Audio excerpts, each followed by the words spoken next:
యతేంద్రియ మనోబుద్ధి మునిర్మోక్షపరాయణః విగతేచ్ఛాభయక్రోధో యసదా ముక్త ఏవ సః.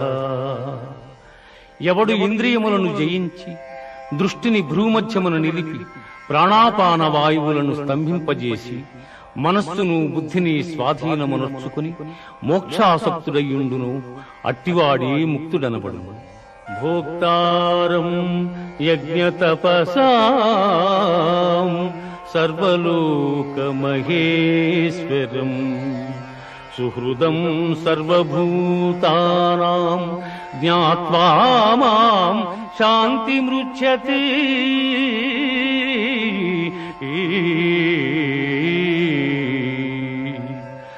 సకల యజ్ఞ తపఫలములను పొందువానిగను సకల ప్రపంచ నియామకునిగను నన్ను గ్రహించిన మహనీయుడు మోక్షమును పొందుచున్నాడు.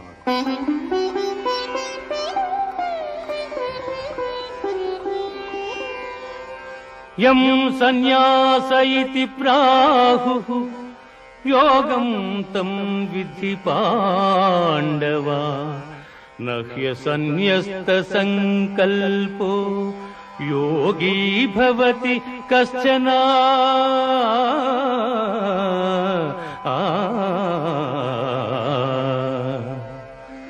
అర్జున, సన్యాసమని దేనినందురు, దానిని కర్మయోగమనియు అందురు. అట్టి ఎడ సంకల్పత్యాగమనర్పని వాడు యోగి కాజాలడు.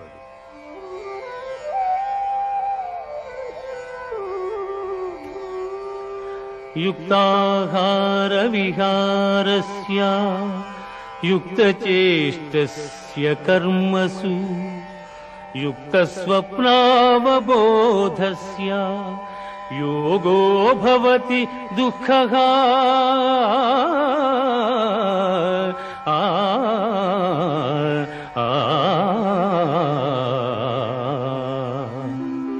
యుక్తాహార విహారాదులు కర్మాచరణము గలవానికి ఆత్మ సంయమ యోగము లక్ష్యము.